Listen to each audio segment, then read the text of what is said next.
"Why aren't you living in the house I bought you?" my grandmother asked as my daughter stood beside me in mismatched socks outside a shelter. I thought she had the wrong person. Then my little girl looked up and asked, "Mom, do we have a house?" 3 days later, my parents saw us enter their anniversary dinner and turned pale. What did they know? Getting a 6-year-old ready for school from a family shelter was like running a small airport. Everyone was tired, someone was close to tears, and one important item was missing. That morning, it was Sophie's sock. "Mom," she said, holding up one pink unicorn sock and one white sock that had once been white, "I can wear these." I studied the pair as if they were evidence. "Bold fashion choice," I told her. She smiled, and for half a second I forgot where we were. Then the shelter door opened behind us, and winter found every gap in my coat. We stood beneath the family shelter sign, waiting for the school bus before sunrise. Sophie adjusted her backpack. I pulled her zipper higher and rubbed my hands together. My knuckles were cracked from cold, sanitizer, and nights spent pretending I was fine. Poverty does not always announce itself with empty cupboards. Sometimes it looks like a mother smiling too brightly because her child has noticed the address has changed again. Sophie looked up at me. "Do you think Mrs. Cole will make us write our home address today?" "Probably not," I said. It was not an answer. "Mom, are we going to move again?" The word temporary rose in my throat, then stopped. Adults use temporary when they need hope to sound like a plan. Before I could answer, a black sedan pulled up. It did not belong outside that building. It was too quiet, too polished, too certain. The rear door opened, and my grandmother stepped out in a dark wool coat. I had not seen Margaret in a year. She recognized me first, then she saw Sophie. Finally, her eyes lifted to the sign above the entrance. Her expression changed, not to pity, to suspicion. "Rachel," she said, "what are you doing here?" "We're fine," I answered automatically. "It's temporary." Her gaze moved to my hands, then to Sophie's backpack. "Why aren't you living in the house on Hawthorne Street?" I thought I had misunderstood her. "The what?" "The house I bought for you and your daughter." The sidewalk seemed to tilt beneath me. "What house?" I whispered. Sophie looked from my grandmother to me. Hope appeared in her face so quickly it hurt. "Mom, do we have a house?" I could not answer. Margaret became still. "Get in the car," she said. "I need to confirm something before I tell you what I think happened." 3 days later, I stood outside the ballroom where my parents were celebrating their anniversary. Sophie was safe in a private room nearby with someone Margaret trusted. I walked in first. My mother saw me, and her smile froze. My father stopped speaking in the middle of a sentence. Then Margaret entered behind me with her attorney. Both of my parents went pale. They did not know what we had found. They only knew I was no longer standing there alone. To understand why the sight of me frightened them, you have to understand how carefully they had taught me to disappear. The careful disappearing began months before the shelter, when the hospital cut my hours. I worked as a certified nursing assistant. I spent 12 hours helping patients sit up, wash, eat, and feel less afraid. Then the hospital reorganized staffing. My schedule dropped. There were budget cuts and fewer shifts to go around. At the same time, Sophie came down with pneumonia. I missed unpaid days to stay home with her. Then my lease renewal arrived with a rent increase I could not absorb. Childcare cost the same. Groceries cost the same. A new apartment required the first month and a deposit. I did not fall behind because I refused to work. I fell behind because working was no longer enough to carry 3 bad things at once. When my mother offered us a room, I cried from relief. "Family takes care of family," she said. My father nodded. "Stay a few months, save your money, get back on your feet." I believed them. At first, the rules seemed ordinary. Sophie put away her toys before dinner. I paid toward groceries. I kept our things inside my old bedroom. Then the questions changed. My mother wanted to know what was in every shopping bag.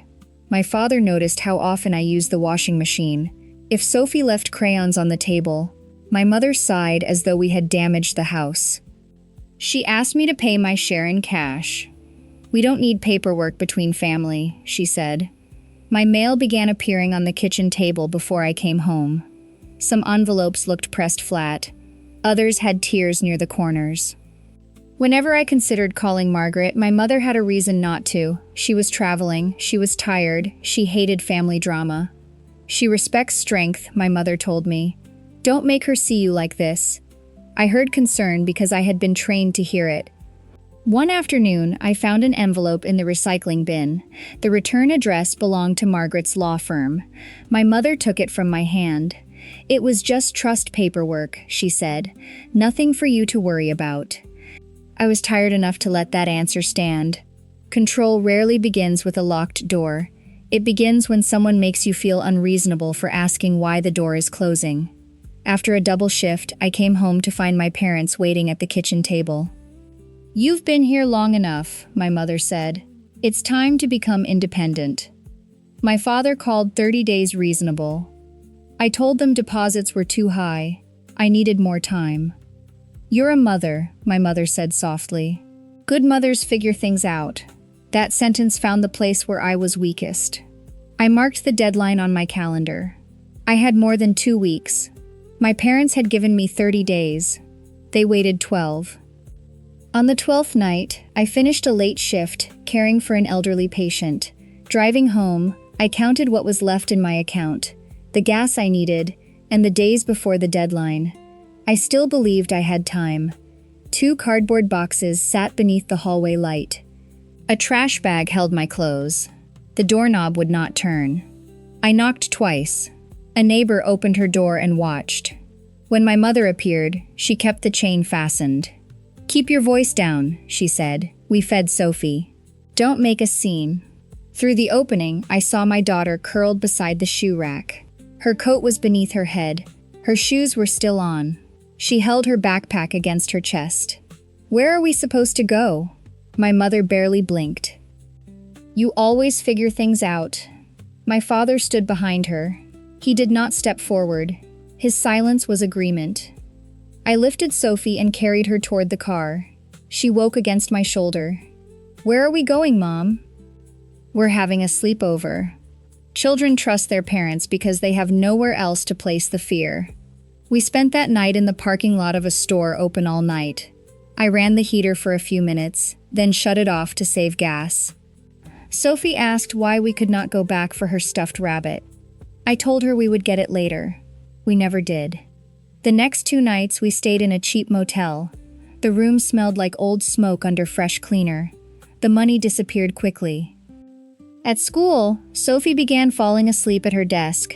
During an assignment called My Home, she left the page blank. Mrs. Cole asked to speak with me privately. For the first time, I told the truth. We've been sleeping in my car. She did not judge me. She gave me resources and helped move our family shelter application forward. Our first room there was small. It smelled like bleach and reheated food. Behind the wall, a baby cried while someone whispered that everything would be okay. Sophie looked around. Is this our house now? No, I said. I could not tell her when we would leave. The shelter was not the place that made me feel homeless.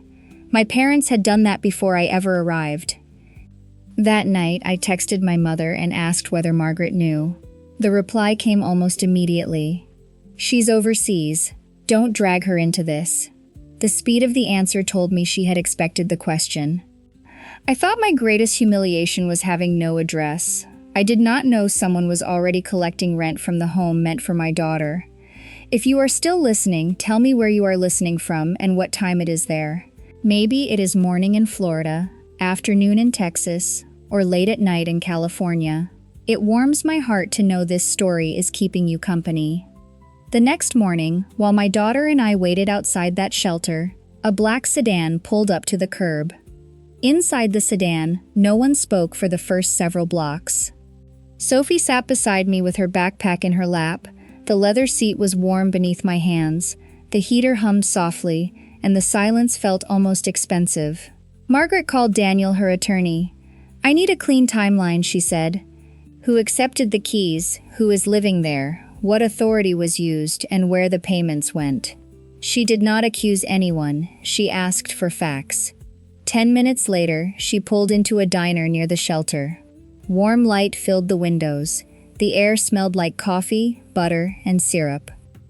Margaret ordered hot chocolate for Sophie. My daughter wrapped both hands around the mug and smiled at the whipped cream. Then she began coloring a cartoon pancake purple. The sight of her happiness made something ache in me. Kindness had taken less than a minute. My parents had chosen something else every day. Margaret placed her phone on the table. "I'm going to ask your mother one question," she said. "You will listen. Do not interrupt." My mother answered in a bright voice. Margaret kept her tone casual. "How is she settling into the Hawthorne house?" My mother did not hesitate. "She loves it. She and the little one are finally settled. She asked us not to bother you." Then she added details. She said I had decorated Sophie's room. She said I wanted privacy. She said I was doing well and did not need help. I stared at the purple pancake while my mother described rooms I had never entered.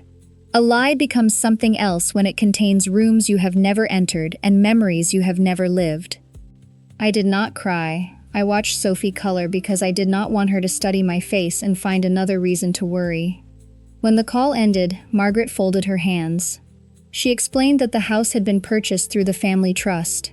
My parents were supposed to supervise the repairs, accept the keys, and hand everything over to me. They had sent written confirmation that I had moved in.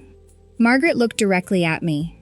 "I trusted the people who raised you, instead of speaking to you. That was my failure." For the first time, someone else named their mistake without asking me to excuse it. "You are not going back to the shelter tonight," she said. My pride rose automatically. Then I looked at Sophie, holding her mug with both hands. "Okay," I said. I did not apologize. Margaret's phone rang before we left the diner. Daniel had confirmed that my mother received the keys. The house was occupied by tenants. Rent had been transferred every month. Margaret's voice went still. "Whose account?" "I need a few more hours to confirm that," he said. For the first time, I was no longer asking whether my parents had lied. I was asking how much they had earned from it. The answer came before sunset. The rent had been going into a joint account owned by my parents. By then, Sophie and I were in a hotel room. Margaret had arranged. Sophie bounced on the bed and lined up the tiny bars of soap as if they were expensive toys. I checked the lock 3 times. Our bags stayed packed against the wall. Even with clean sheets and a door that belonged to us, my body still behaved as if someone might tell us to leave. The next morning, Daniel arrived with a folder and a laptop. He explained the house in plain language. It belonged to Margaret's revocable family trust. My mother had been named only as the local contact while repairs were completed. She could meet contractors, accept keys, and oversee the final work. She could not rent the house for a year. She could not change who was meant to live there. And she could not collect the money. The property company had agreed to the lease because they received an email that appeared to come from me. It said I was not ready to move in and approved a 1-year rental. The records followed a timeline. My mother accepted the keys. The repairs ended. The email appeared. An electronic signature using my name approved the lease. Then the tenants moved in, and the payments began. Daniel showed me the email. One sentence stopped me. "The back bedroom will be perfect for Sophie." Sophie's name was spelled wrong. My mother had written it that way on birthday cards for years. I had corrected her more than once. She always smiled and said it was close enough. I pointed at the screen. "That was her." Daniel asked how I knew. My mother had forged my voice, but she still couldn't be bothered to spell my daughter's name correctly. The joke came out dry, but nothing felt funny. Evidence did something anger never could. It gave my memories weight. Every time they had called me confused, dramatic, or ungrateful, there was now a date, a signature, and a payment beside it. The bank records showed where the rent went. Some paid credit cards. Some covered their mortgage. A payment had gone toward the ballroom for their anniversary dinner. They were using money from my daughter's missing home to celebrate family commitment. I reached for my phone. Margaret stopped me. Daniel said right now they believe the story is still under their control. That gives us time to preserve the records. For most of my life, silence had meant fear. This silence had a purpose. Later, the property manager called with one more fact. A married couple lived in the house with 2 children. They had signed through the management company, paid their deposit, and had no idea anything was wrong. Margaret looked at me. Do you want them removed immediately? I looked at Sophie asleep on the hotel bed. For the first time, I had power. My answer would decide what kind of person I became while holding it. I looked at Sophie asleep on the hotel bed and remembered the shoe rack, the cold car, and her question about moving again. My daughter knows what it feels like to lose a home overnight, I said. I won't do that to another child. Margaret nodded. Daniel explained the next steps. The family would be told that the lease lacked proper authority. They would have time to find another place. Their deposit would be returned, and the trust would cover moving costs. Sophie and I would stay in a short-term apartment. I want the money taken from my parents to cover the relocation, I said. Not another gift from my grandmother. Margaret agreed. I asked why she was not angry that I had chosen to wait. A house is supposed to make a family safer, she said. If taking it back makes another child homeless, we solve the problem first. Power does not reveal character only in the people who abuse it. It also reveals character in the person who finally receives it. Later, Daniel showed us what my parents had told our relatives. They claimed I had received a house but could not manage it. They said I was avoiding the family and forcing them to step in. They called it helping me manage the property. Their anniversary dinner would be full of people who had heard that story. There would be speeches about sacrifice, a rented projector, and relatives who believed my parents were rescuing me. Going there was not about revenge. It was about ending a lie where it had been repeated. Daniel arranged the evidence into a short timeline. The house was purchased for Sophie and me. My mother received limited authority. She accepted the keys. The false email appeared. The house was rented. The money went into my parents' account. While that happened, Sophie and I slept in a car and entered a shelter. Margaret arranged a private room beside the ballroom for Sophie. Her assistant would stay with her. There would be snacks, coloring books, and a movie. I told Sophie I needed to handle an adult problem. She accepted that after confirming there would be crackers. 3 days after the black sedan stopped outside the shelter, I stood in a simple dress outside my parents' anniversary dinner. Margaret told me I did not need to look wealthy. Walk in like someone who knows the truth, she said. Daniel carried the records. A licensed process server waited outside with the legal papers. What if they call me ungrateful? I asked. They will, Margaret said. People who profit from your silence always resent your voice. She asked me to enter first. I opened the door. My mother stood beside the projector, holding a glass of wine and laughing with relatives. She saw me first. Her smile disappeared. My father turned, then looked past me at Margaret and Daniel. My parents went pale, not because they knew exactly what we had found, but because for the first time, they knew I had found something. My mother recovered first. She always did when there was an audience.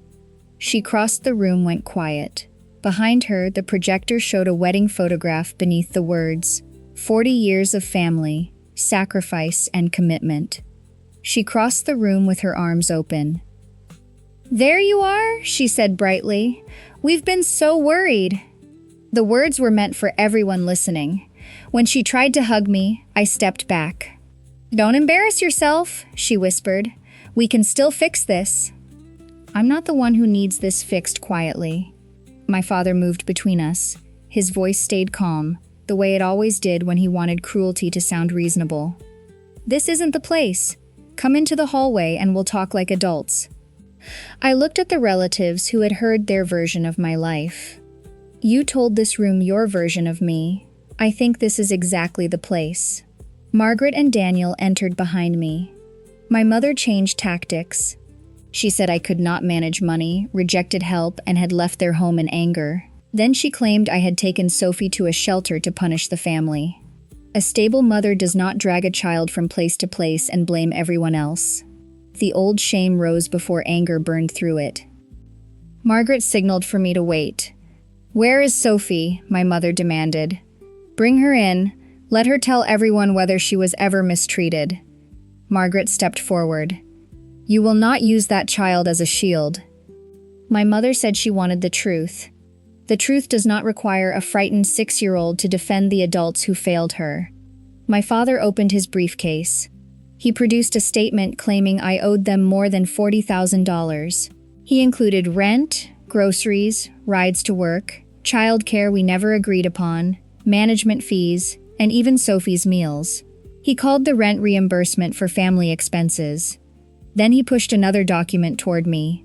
"Sign this, and we can keep the lawyers out of it." Daniel read it. The paper required me to admit the debt, surrender any claim to the rental income, and stay silent. He looked at my father. "Did you prepare this before or after you learned she had been sleeping in a shelter?" My father said nothing. Daniel explained that the largest deposit for the anniversary dinner had come from the account receiving the Hawthorne rent.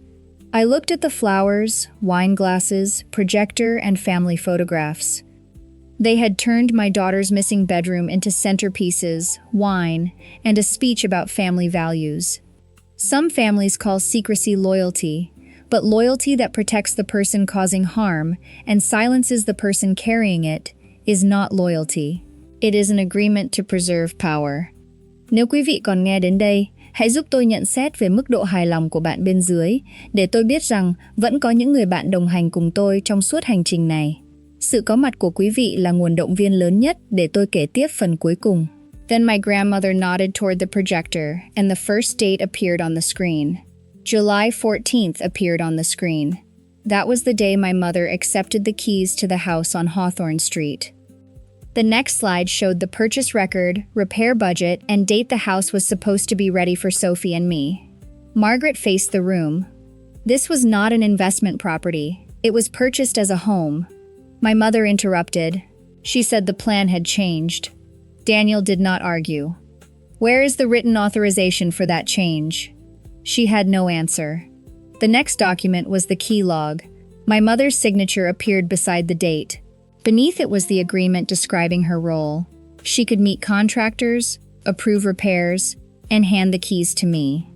Daniel pointed to one line in bold. "No leasing authority."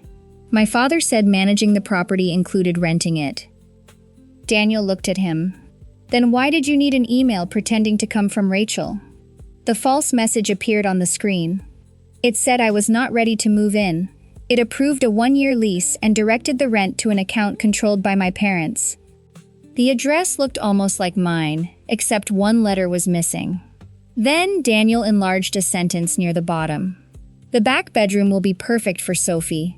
I spoke before anyone else could. That is how my mother spells her name. I never have. The room became still. After years of being called confused, sensitive, or ungrateful, I no longer had to explain my memory. The evidence did it for me. The next slide showed the money. The rent paid their credit cards.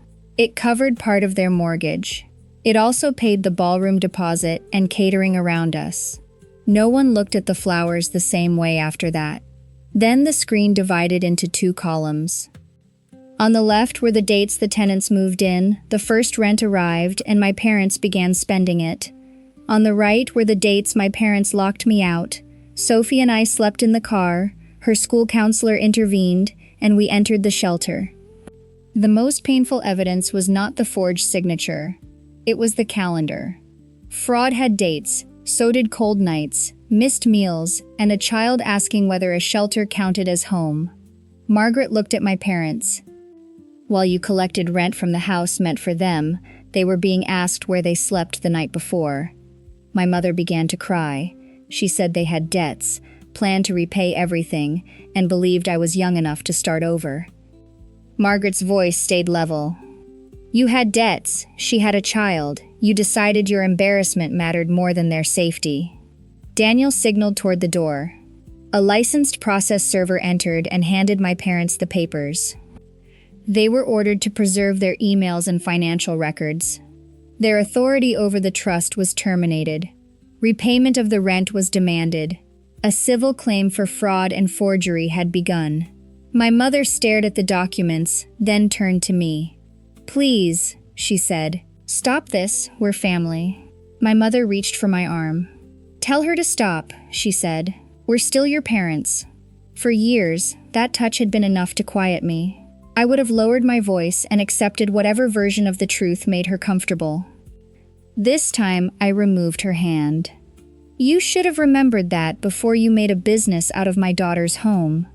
My father turned toward the room, as if the audience had become the problem. He said this should have been handled privately. He accused Margaret of destroying the family's reputation and claimed I was letting others manipulate me. According to him, our relatives had no right to hear about private financial matters. I looked at the people who had been told that I was irresponsible and incapable of managing a home. "You used these people as witnesses to a lie," I said. "Now they are witnesses to the correction." My mother began listing everything she had done for me since childhood. She called what happened one mistake. The locked door became impatience. The lease became temporary management. The false signature became helping with paperwork. The rent became reimbursement. People who refuse responsibility often change the size of the words before they change the truth. Margaret waited until my mother finished. Then she explained that the trust documents had been amended that morning. My parents had been removed from every management role. They no longer had access to the trust's accounts or property. As Margaret's voluntary payments to them were over. The revocable portion of their inheritance had also been changed after legal review. She did not say it as a threat. She was describing decisions already in effect. Relatives began asking questions. One uncle wanted to know how long the rent had been collected. An aunt asked whether my parents knew we were in a shelter. The questions grew louder. I did not stay for the answers. "I came here to end the lie," I said, "not to watch them suffer." Then I walked out. Sophie was in the private room, eating crackers and coloring a blue house. She looked up when I entered. "Is the adult problem over?" "For tonight," I said. I knelt and held her. After a moment, she leaned back and studied my face, checking for weather. "Can we go home now?" I could have given her another comforting lie. Instead, I gave her the truth I could promise. "We have somewhere safe to go tonight, and soon we'll have a home." I used to think closure was something the person who hurt you had to give back. That night, I learned it can begin when you stop waiting for them to describe the damage honestly. In the car, Daniel said the next decision involved the family living in the Hawthorne house. Winning the truth did not give me the right to make another child homeless. Daniel explained the situation before we left the parking lot. The family in the Hawthorne house had signed through the property company. They had paid their deposit, paid every month on time, and followed the rules they had been given. They had not taken anything from me. Under Ohio law, their lease could not simply be erased because my parents had used false documents. There were notices, deadlines, and protections that still mattered. If I demanded the house immediately, another family would pay for a lie they had never told. 2 days later, I met them outside the house. I did not go inside. A small red bicycle leaned against the porch. 2 pairs of children's shoes sat near the door. Paper snowflakes and crayon drawings were taped inside the front window. A light glowed from the back bedroom, the room that had been described in the false email. The room that was supposed to belong to Sophie. The sight of it hurt, but the family standing in front of me was not responsible for that pain. The mother kept apologizing. She said they had no idea there was a problem with the lease. "You don't owe me an apology," I told her. "You were told this was your home." We agreed on a transition. They would have enough time to find another place. The trust would return their deposit. The property company would help them locate a similar rental. Their moving expenses would be added to the amount my parents were required to repay. Until then, Sophie and I would stay in a short-term apartment. That evening, I explained it to her as simply as I could. Another family was living in the house. They had children, they needed time to move somewhere safe. Sophie frowned. "Are they homeless now?" No. Good, she said. That one word meant more to me than praise from any adult. Being wrong does not automatically make every choice you make afterward right. Pain can explain cruelty, but it should never become permission for it. For the first time in months, I began planning beyond the next night. I opened a separate savings account for emergencies. I changed my mailing address and required every legal document to be sent directly to me and Daniel. I registered again for the nursing program I had postponed. I stopped answering relatives who wanted to carry messages between my parents and me. I had spent too long surviving decisions other people made for me. Now, even the small decisions were mine. The legal process moved slowly. The family in the house began preparing to leave, and my parents began sending messages. None of those messages contained the words I was waiting for. The legal process took 6 months. Nothing about it moved with the speed of anger. There were letters, deadlines, sworn statements, and long stretches of waiting while people reviewed what my parents had done. The civil case ended first. My parents agreed to repay every dollar of rent they had collected. They also had to cover the tenants' moving expenses, return their deposit, and pay part of the legal fees. They were permanently removed from any role involving the trust. The forged email and electronic signature were sent to investigators. That part was still open. My parents were required to preserve their phones, computers, and email accounts. There was no dramatic arrest, no handcuffs at the courthouse. Just consequences arriving one document at a time. Their social lives changed more quietly. Some relatives stopped inviting them to gatherings. My father was asked to step down as treasurer of a neighborhood association. My mother was no longer trusted to organize the church charity fund. Once Margaret stopped covering their shortfalls, the debts they had hidden began surfacing. My mother kept texting me, "Your grandmother is overreacting. We can settle this without strangers. Think about what this is doing to your father." Then came the messages about people asking questions and how much embarrassment the family had suffered. Not one message said she was sorry for locking us out. Not one mentioned Sophie sleeping in the car. She never apologized for forging my name or describing a life I had never lived. She wanted relief from the consequences, not responsibility for the harm. An apology is not a request to erase consequences.